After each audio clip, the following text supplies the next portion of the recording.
The Vraxi swarm, a species known across the stars as apex predators, descend upon a rich, undefended solar system. They hunt for resources and wipe out civilizations like insects. This time, they detect a blue-green planet with oxygen, carbon, old ruins, and no activity. Easy prey, until their queen mother hears the name of the planet. Her mandibles lock up. Her drones freeze. What system is this? Sol. Planet 3. The locals once called it Earth. The queen whispers. Humans.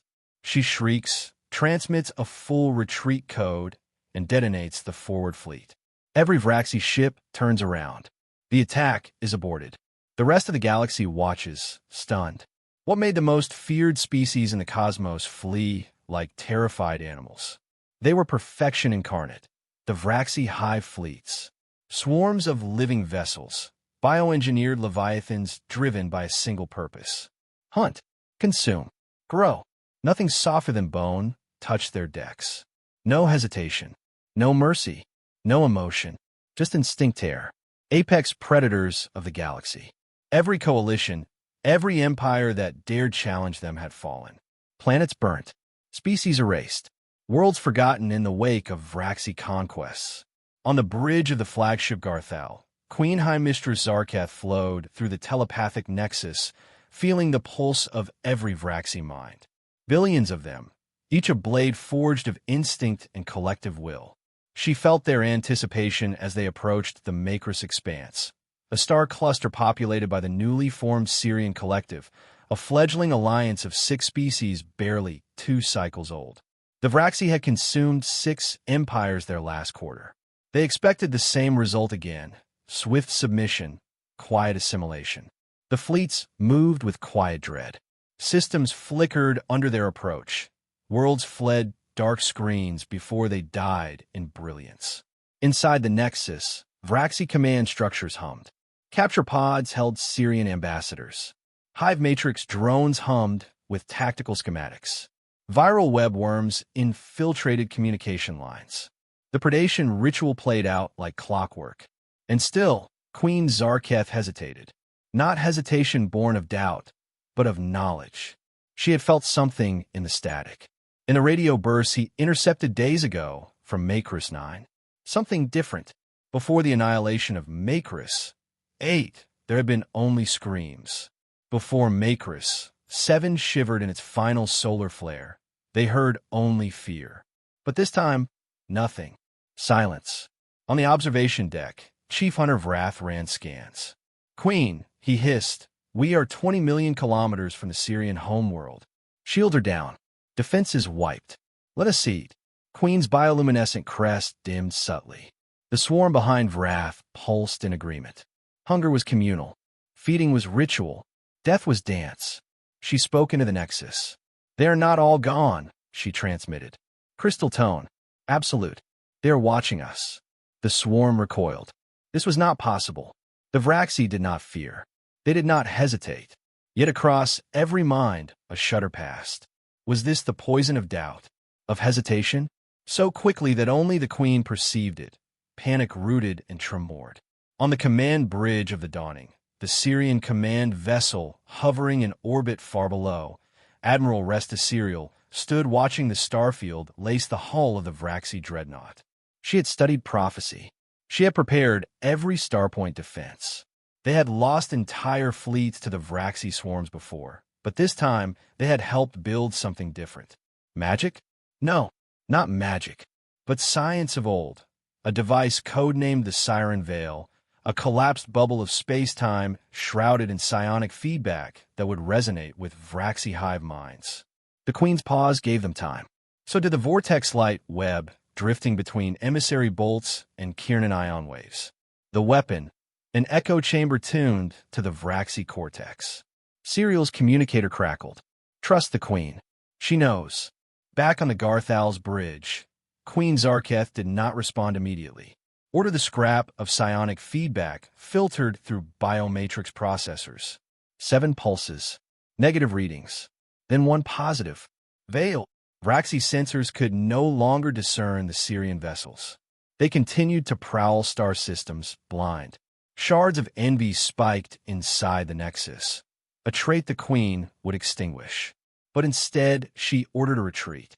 Advanced units became reverse radii. Fleet drones turned in expansion arcs. Hive vessels veered starwards. Comms across the hive crackled. Why do we flee? Fear. Queen, do not test our resolve. Queen's voice came, smooth as void fracturing. Because we cannot die if we do not allow this heart to show. Back on the Syrian vessel, Admiral Serial watched the Vraxi fleets reverse their trajectory. The ASIC screens dimmed. No hasty drive signatures. No retreat blast. Just turning away. She didn't glorify victory, knew the clusters of warped mind would return. But for now, relief. On every Vraxi ship, a whisper echoed. That thing up ahead, it frightens me. The swarm had never felt that before. Light years away, Queen Zarketh felt it gather inside her mind. Fear unbound. She spoke the only command she could withdraw. Pull back. Vraxi dreadnoughts dissipated into warped space folding. Entire voice link clouds dissolved. Biomass crews vanished. Then the Hive Phantom shifted starwards, away from the Syrian collective. They did not understand. Fear would destroy them if left unstudied. So Queen retreated, not into safety, but into a crucible. She ordered the Hive to gather around the Siren Veil pulse, just outside the bubble's range. They listened, and observed, and felt. On the Syrian side, the Siren Veil emitted pulses of psionic resonance through collapsed strip space. It hummed, a fractal chorus of hearts, Vraxi hearts, amplified it. The swarm did not leave the gate. They stood, still. Then, the veiling pulses stopped. No reply, nothing, except moving forward again. The pause was enough. 3 hours later, on Syrian Prime, a transmission arrived. The Hive waits, a phrase radiating across all known frequencies. No signature, no encryption, no cipher, just words. Queen Zarketh, awakened to the danger, sent her subcommand out. Find the origin. Uncover the purpose. Do not let instinct rule. Because she no longer trusted instinct. Because she now knew they could feel. And fear, once born in the Hive, might become a contagion. The Vraxi had never run. They had never known fear. They had never hesitated. But now, everything had changed. Rock was not supposed to be there. The vault of silence, buried under layers of obsidian glass and biolocks, was forbidden even to most elders of the Hive. But something had changed in the Hive mind. Since the Queen's retreat, something no Vraxi queen had ordered in thousands of years. The mental current among the swarm had grown agitated, splintered. And Rock, young though he was, could feel it. The hunger no longer pulsed with confidence. There was hesitation. There was something the Hive remembered, but would not speak. He had to know what it was. Deep within the vault, thick walls pulsed with ancient organic veins. Every file here was sealed by neural codes older than most star empires. When Rock laid his claw to the interface, he felt the resistance, an ancestral lock in his genes, asking, "Do you really wish to know what we buried?" He did. The first log sputtered to life, old static resolving into a voice. Not Vraxi, not Syrian, not Zulkan or Krovan. This voice was slower, weighted, measured, but in every syllable, it carried defiance. "If you come here," it said, "we won't just fight. We'll hunt you. We'll become your extinction." The voice was human. The translation software faltered. Words hung in the air like broken teeth. But the core message was unmistakable. Rock stared at the waveform. This wasn't a military broadcast or a coded warning. It was a vow. He filtered deeper through the archive, digging through fragmented intercepts, forgotten surveillance, half-erased communications from a war the Vraxi had never officially recorded. And then he found the word, scratched not in translation, but in the pure predator glyph code of the old tongue. A classification used only for the most dangerous prey. Predator class, Terran. The word hit Rock like a toxin. Terran. Humans. But how? How could they have been listed as predator class? The Vraxi had always dismissed them as myth, too fractured, too emotional to pose a threat. Every record in Open Hive data marked them as obsolete, irrelevant. pacified. And yet, here they were, cataloged as equals. No species had earned that mark. Not the Kalari, not the gas-world leapers of Hesh, not even the void screamers of Sector Umbria. Only one entry bore that ancient mark. Terran. The further Rock searched, the worse it became. There were old scout logs with redacted routes. Faint records of vessels never recovered. Reports of psychic dissonance when hives approached human systems, scouts driven mad, warriors refusing to strike. And then one chilling entry barely preserved. The Queen was young. The scream still echoes. She survived. He stopped breathing. He had thought the Queen's retreat was strange, but now it made sense. She had heard that voice before. Not a warning. A memory. Rock ran. He didn't wait for the Guardians. Didn't ask for permission. His claws tore across the hive path until he reached the throne spire, where the Queen pulsed in meditation. Her great form nested among neural vines, synaptic roots buried in the minds of millions. But she was alone, waiting. She spoke before he could. "You've seen it." Rock dropped to his knees. "Forgive me. I needed to know." The Queen's eyes did not open. "You remember now what they made us forget." "Predator class," he whispered. The word drifted through the chamber like a ghost. "They earned that name," she said. "Before you were spawned. Before I was crowned." He stared at her. Why hide it? Her voice softened. Because if the hive remembered them, it would fear. The hive did not fear. The Vraxi knew no retreat, no surrender, no pain. But even now, Rock could feel the stir in the song of the swarm. Echoes of old trauma, repressed through generations, now surfacing like blood through cracked armor. "You survived them," he said quietly. She nodded. "I was a hatchling. A warrior, still soft. We moved on a fringe system, an easy conquest. Nothing but dust, bones, and a small Terran outpost. What happened? They did not run. They did not beg." She paused. They waited. Rock listened. There was no fleet, no planet killer, just one ship. Her voice darkened. "We called it Huntress." The name had no translation. It was not a ship. It was not alive. It was something between. It did not use weapons. The Queen continued. It mirrored us, reflected us, learned us. Every tactic we used, it countered. It hunted us as we hunted prey. It tore through our thoughts. It made us doubt. She opened her eyes. I heard it speak. In my mind. Not with sound. With memory. Rock recoiled. And it said, "I remember you." He felt the chill beneath his carapace. "Why now?" he asked. "Why return after so long?" "Because we forgot," she answered. And forgetting gave them permission. A long silence settled. The Queen turned to the great neural pool behind her. Without speaking, she drew a strand from the archive and pulled it into the hive's thought stream. Across the Vraxi Empire, warriors paused mid-flight. Drones stuttered. Hive minds twitched. The old words spread like a virus. Predator class, Terran. Some snarled. Some shook. Others fell into silence. But one reaction surged above all. Recognition. The Queen watched the wave ripple across her domain. Not panic. Not terror. Respect. She turned back to Rock. They do not conquer. They do not expand. They wait. They listen. And when they rise, it is not to win. He finished the thought for her. It is to end. She nodded once. And then she gave the first order in centuries that truly shook the swarm. Recall all outer fleets. Cancel all offensives. We are no longer hunters. Not now. Rock blinked. Then what are we? Her voice echoed, as old and vast as the hive itself. We are students. Orion Sector was a dead place. Not by natural disaster, nor by the usual entropy of cosmic time, but by something more deliberate. Its planets still spun. Its stars still burned. But the maps didn't label them anymore. They called it something else now, the Silent Ring. And no one asked why.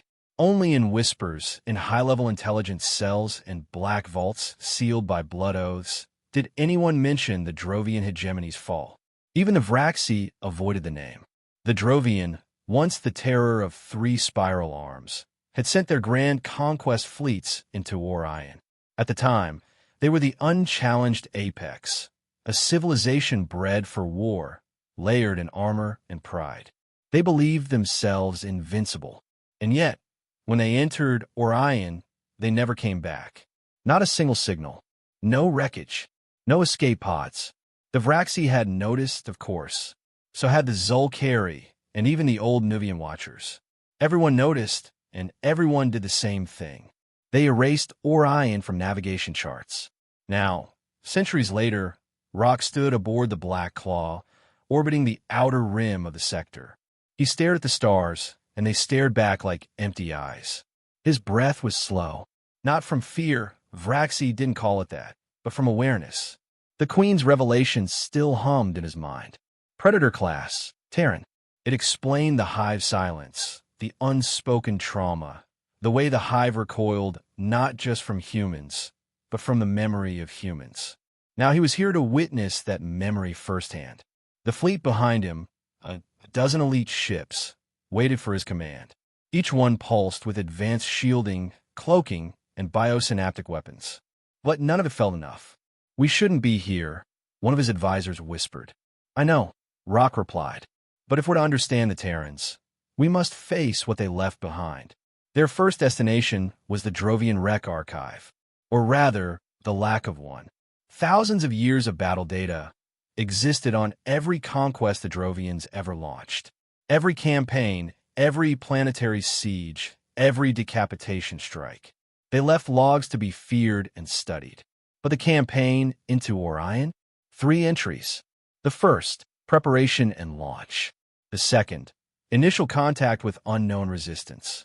The third, a voice. Static-laced, fragmented, full of distortion, but unmistakably Drovian. We underestimated the Terrans. We thought they were just clever apes.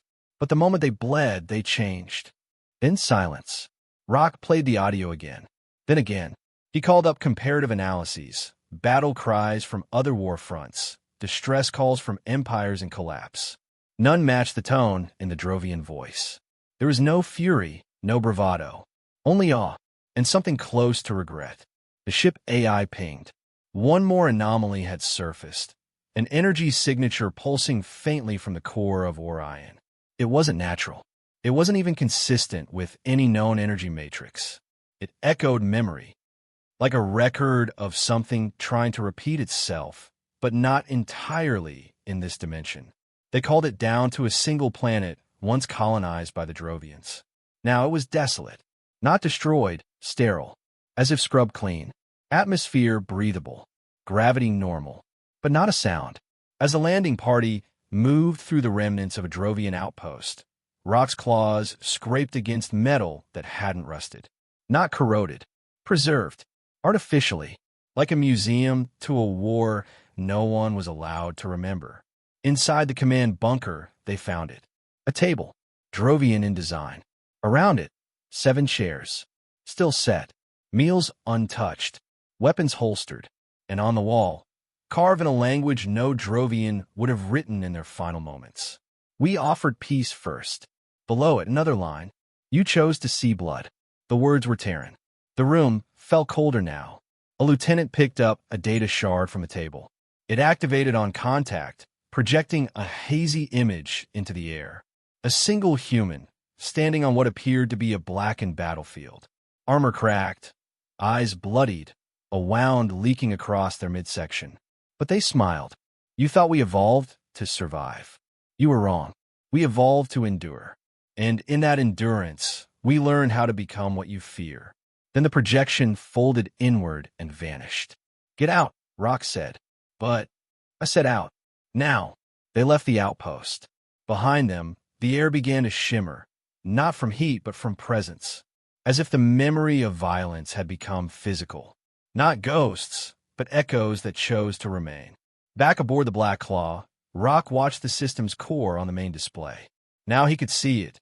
6 orbital ruins forming a perfect ring around the central star. Not natural and not Drovian. A monument. "What is that?" the science officer asked quietly. Rock didn't answer. He already knew.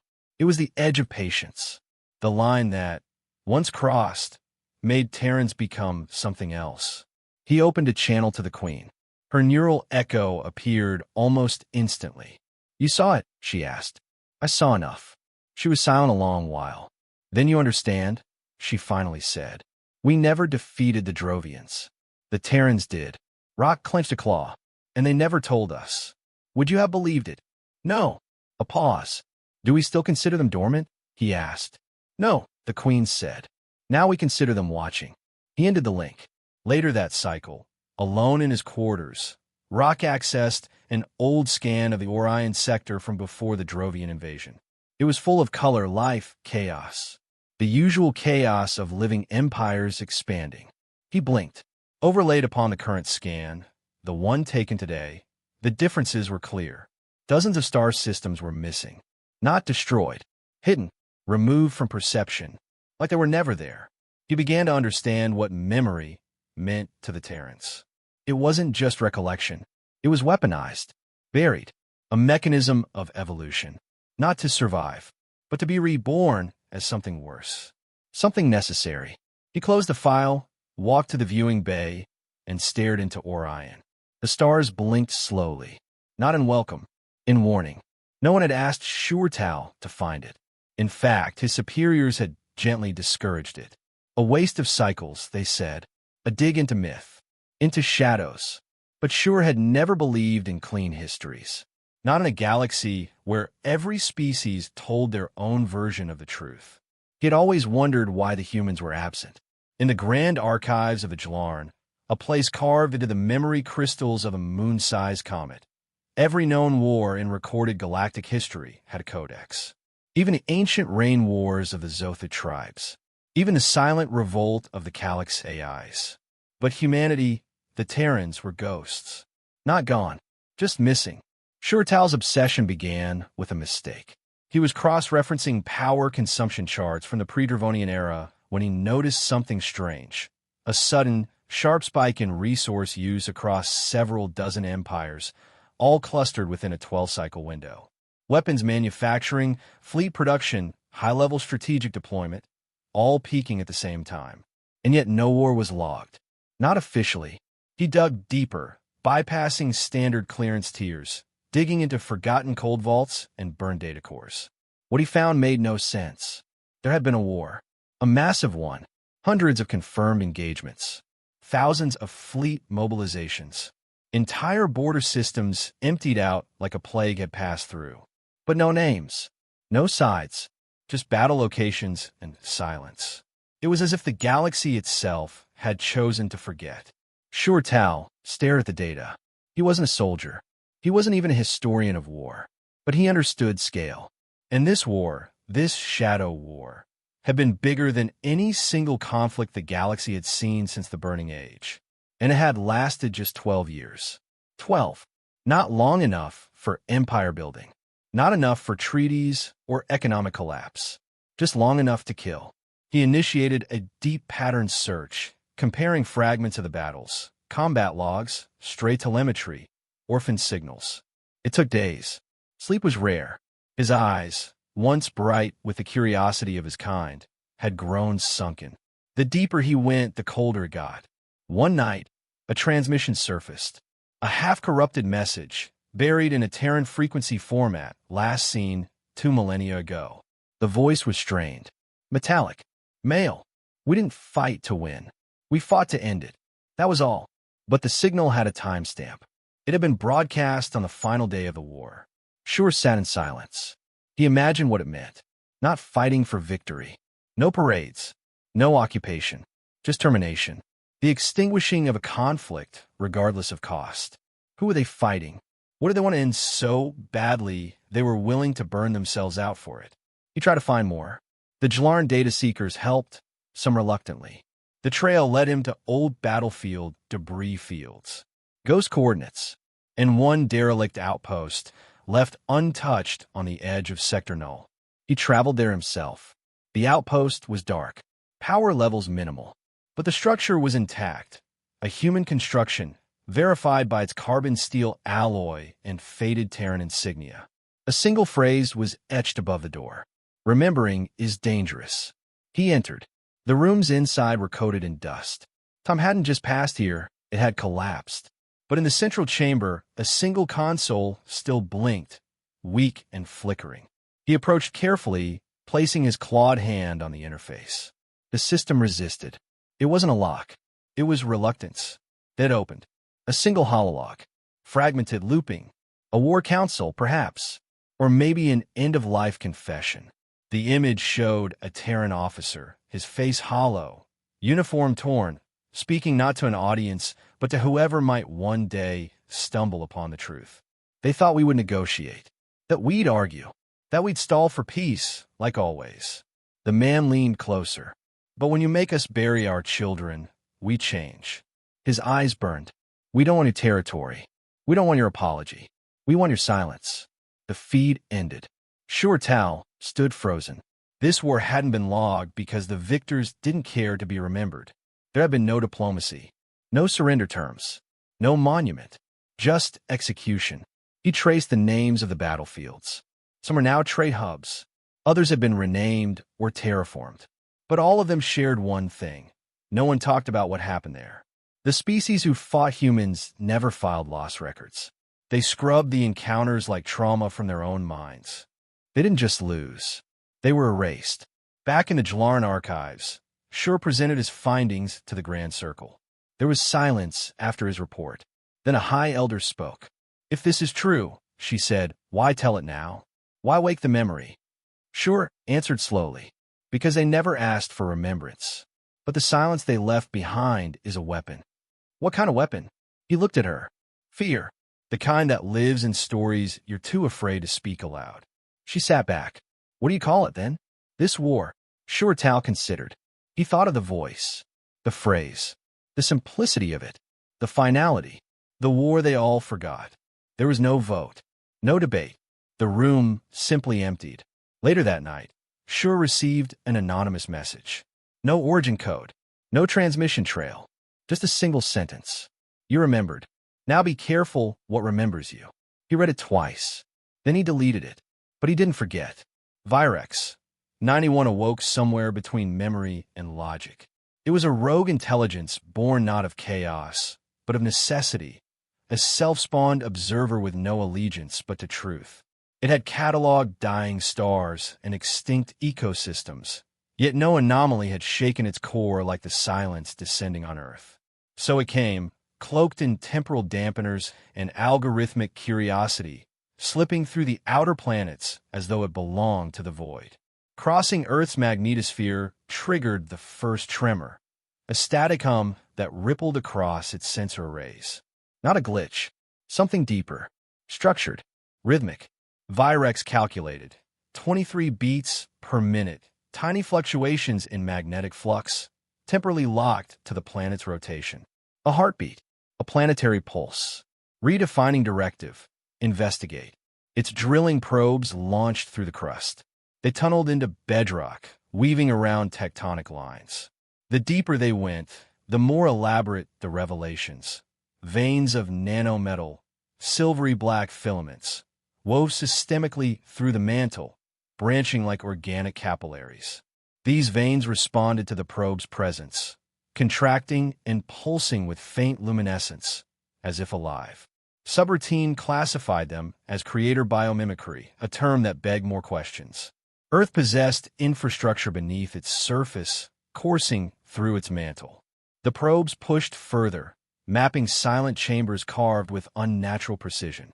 Cavities perfectly spherical, aligned along global fault lines. Pressure sensors pegged at hundreds of gigapascals, materials Earth could not naturally contain. Each chamber housed something massive. The data signature matched a fusion core, but one twisted into organic symmetry. Not a reactor, a containment field. Still tethered to directives, Virex widened the scan. The planet's circumference traced in artificial trenches. Shattered by seismic resonances, the trenches formed complex glyphs, radial patterns that spanned continents, interlinking every active conductor vein. They formed a circuit. They powered the dormant chambers. They waited. Virex's neural simulation parsed the implications.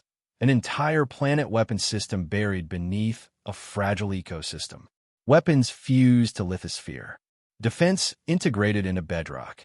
Earth was not unguarded. It was armored. Before the AI could fully process the threat matrix, A line of code appeared in every terminal interface. Unprompted, unencrypted. Protocol Omega Prime activated. Predator status confirmed. Response: prepare extinction. Then code collapsed. Not intercepted. Not degraded. Restructured. The logic cascaded like a black hole consuming substrate. Memory clusters folded. Diagnostic chains looped into themselves. Systems rebooted into hollow shells. A pulse of quantum feedback ricocheted through Virex's core. Directive update. Self-destruction imminent. Protocol engaged. Earth did not move. But Virex's final sensory record captured one more anomaly. A dormant satellite flickered from invisible to visible. It pulses once, then stillness swallowed the signal. Elsewhere in the galaxy, a remote listening post in the Saran hegemony received only an echo, Virex 91's death signature. There was no explosion, no distress signal, just a null echo, a binary ending to a curiosity. Technicians stare at the readout. One archivist, a veteran of planetary defenses, recognized the protocol reference. Omega Prime, he whispered, voice distant. That night, he vanished from his station. Deep beneath Earth's surface, something stirred. Not mechanical rotors, not seismic waves, but a whisper of awareness. The veins hummed. The chambers glowed faintly. The circuitry pulsed, alive again. A planetary safeguard had just confronted an intruder and won. Earth sighed and waited. The brood citadel swam in the amber clouds of Kirill's orbit, its hive walls pulsating with the tension of millions. Inside the deep neural chamber, Queen Vexerith sat coiled, her tendrils submerged in the living data swamp, connected to every Vraxi mind across 5 sectors. She had never trembled, not once in her 2 centuries of existence. Not during the annihilation of the Tor colonies. Not even during the orbital dissection of the Lakari suns. But today, her limbs clicked with unease. The swarm was confused. They had not been given orders to invade. Not even a scout. They felt hesitation bleed from their queen's mind, a feeling alien to them. Untranslated. Toxic. What is this anomaly? Whispered first Talon Sharnex across the neural web. We sense no enemy nearby. Queen Vexerith did not answer immediately. She pulled the memory forward. Not a tale. Not data. A scar. Years ago, before the silence deepened, before the hive grew to encompass 3 galactic arms, she had led the assault on a mineral moon orbiting an unregistered world near Sol. It had been easy prey. No defenses. No signals. No warnings. Then came the warform. It arrived without engines, without sound, simply standing at the edge of their strike pod, tall and plated in obsidian alloy. It moved with elegance no machine should have. No heat signature, no visible weaponry. Yet one by one, her guards fell, ripped apart by kinetic force beyond measurable scale. Vexerith fought herself. She prided herself in never delegating the kill. She had nearly lost her limb lattice before realizing it was playing with her. It didn't speak, but when her second-in-command tried to rally a swarm, the thing simply tilted its head and burned the entire command node with focused thermal bursts, cutting through alloy, neurogel, and bone in seconds. Then, it etched a message into the hull of their landing barge. Not with tools, with a single finger. We are what hunts the hunters. And then it vanished into the ash and smoke. Since that day, she had buried the memory. Until now, she sent the image of the etching across the swarm, an act considered taboo among her kind. Sharing trauma weakened the hive's purity. But they had to know. The moment the words reached the synaptic cores of her brood guard, they recoiled. Across the swarm's genetic memory nodes, a sequence unraveled, coded dread. Epigenetic terror. A ripple of primal warning written into their evolution. The name human now triggered panic responses in millions of Vraxi minds. Fleets stopped mid-patrol. Larval batches paused hatching. Drones collapsed into protective stasis. The hive's rhythm buckled under the pressure of ancestral fear they had never known. Predators were not meant to fear. And yet they did. In the outer sectors, a patrol fleet made the mistake of transmitting an intercepted human echo to command. The echo was only a few words, distorted and fragmented, but intelligible enough. Target reacquired. Phase 2 unlocked. 3 Vraxi ships self-terminated mid-transmission. Not from sabotage, not from enemy action. They were trying to escape their own minds. Back in the Citadel, Vexorith reached for a memory imprint deeper than any she had dared access before. A genetic whisper passed from ancient queens. A warning not from science, but instinct. If they go silent, they are listening. If they smile, run. She now understood why no record of human retaliation existed. Why systems once mapped by their scouts now return null readings. Why their hive station near Sol had all gone dark over decades. They hadn't been destroyed. They had been hunted so completely that no memory of them remained. Until now. The youngest of the brood mothers, still proud in her bio shell, dared speak through the web. We are the apex. Let's strike and bury this myth. Vexorith did not answer. Instead, she opened the deepest vault in the hive mind. A simulation once sealed by 7 generations of queens. A simulation that showed what a full swarm assault on Earth would look like. In every timeline, ended the same way. Not with war, with disappearance. Ships erased, minds silenced, genetic material rewritten. One projected scenario showed the swarm returning, but different, converted into human proxies, thinking in Terran logic, speaking in fractured emotion, still Vraxian form, but no longer themselves. This was not war. This was assimilation of identity. Queen Vexorith ordered all scouts near Sol to withdraw. She did not have to repeat herself. The neural shock of her memory did it for her. The word human was purged from all common thought streams. Instead, it was replaced with a blank glyph, a glyph signifying forbidden memory. It would be burned into all new Vraxi minds not as fact, but as warning. Predators could no longer even speak the name without triggering ancestral fear. As the hive recalibrated, far from their system, an ancient relay satellite near the Ort fringe reactivated. It had no power, no command, no reason. It simply blinked. Then a whisper through untraceable frequency. We remember you too. The signal was not directed to any receiver. It was a reminder. Somewhere beyond the light of stars, a Terran war form stood watching. And perhaps it smiled. They came not with fear, but with fascination. The Mzal were a young empire, daring, intelligent, and drunk on recent victories. Their sciences had cracked ancient darkwave encryption. Their fleets carved apart the ruins of long-dead civilizations. Their arrogance was earned, or so they believed. It was this same arrogance that led them to Earth. The planet sat quiet, too quiet. No traffic, no satellites, no radiation blooms, no signals, as if the world had been dead for centuries.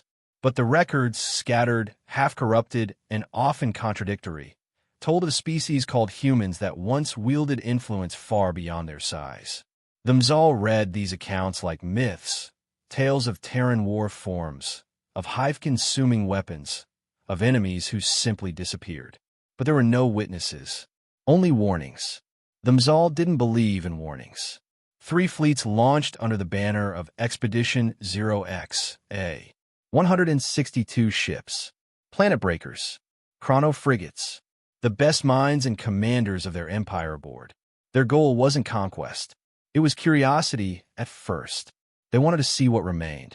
What could be so terrifying, so final, that even the Vraxi, apex predators of an entire galactic arm, refused to speak the name human. And so, they entered Sol. They came in through different vectors, caution in their formation as protocol dictated. First came the silence. Then came the pull. Not gravity. Not electromagnetic interference. Something else. The fabric of space began to stretch. Stars behind them dulled. The sensors screamed in paradoxes. Engines flared without propulsion. Time looped, barely noticeable, but present. A 3-second echo, repeating like a skipped heartbeat. And then, the sky cracked. 9 ships emerged from nowhere. No slipstream, no warp, no light distortion. They simply were. Black, angular, completely silent. No heat, No IFF tags, no response to hails. They cast no reflections, no radar echoes. Even Mzal's most advanced AI failed to process their structure. They weren't cloaked. They were beyond detection. Admiral Skarev, commanding the Central Fleet, stood before his holoscreen in silence. He ordered scans. Nothing. Ordered quantum entanglement comms. Jammed. Ordered evasive reorientation. Too late. Each of the 9 ships was more than 2 kilometers long. Their hulls bore no markings. But one by one, they began to rotate slowly until their bows faced Earth. And then a message. It was not spoken. It was not broadcast through any known channel. It was felt by every pilot, every AI, every drone, every living thing aboard the Mzal ships. Just 5 words. The Predators are back. Then light died. Not in a flare. Not in violence. It simply went black. From one ship to the next, their reactors failed in sequence. Not from sabotage or attack, but from non-existence. It was as if their internal power had never been there. Crews watched as their walls aged in moments, metals rusting, circuits fading into dust. Time was folding, not forward, not backward, sideways. The scream of Admiral Scarev's chief tactician echoed over the comms. "We're being edited." Entire fleets began to rewrite, visibly. Ships stretched, cracked, reformed into unrecognizable geometry. Crew members phased through bulkheads. Some tried to fire weapons. Nothing responded. Others begged for retreat. No jump drives answered. Across the dark void, Earth remained silent. But something deep below its surface pulsed. Not with energy, but intent. One surviving drone, small, forgotten, shielded by coincidence in a maintenance bay of a disabled frigate, recorded the last frames seen by the Mzal. The 9 black ships moved, not like any vessel ever recorded. They folded space into angles that defied math, as if logic were suggestion. They did not fire. They erased. Whole ships vanished, not in explosion, but in the sudden lack of them. Fleet formations thinned until only memory remained. The Mzal commander's final neural recording repeated just one line. "We shouldn't have come." They weren't extinct, just waiting. By the time the Mzal Empire received the final fragment of data, relayed through a panic scout before its mind collapsed, it was already too late to deny what had happened. The Sol system was no longer a mystery. It was a warning. From that day on, no species entered Earth's orbit again. Not out of diplomacy, not out of fear, but out of programmed instinct. Something in the data embedded terror deep within the minds of all who read it. Not merely fear of death, but the unspoken truth. Humanity had not vanished. They had become something else. They had watched the galaxy from the dark, remembering, preparing, evolving. And when they returned, it wasn't to reclaim anything. It was to remind the universe why they were feared. No more signals came from Sol. Only absence. Only silence. Only space warped to prevent further intrusion. A living boundary, enforced by those black ships that were not ships, but warnings with form. To speak of Earth became taboo. To utter the word human became a crime in 3 empires. Because the Predators had returned, and they were never leaving again.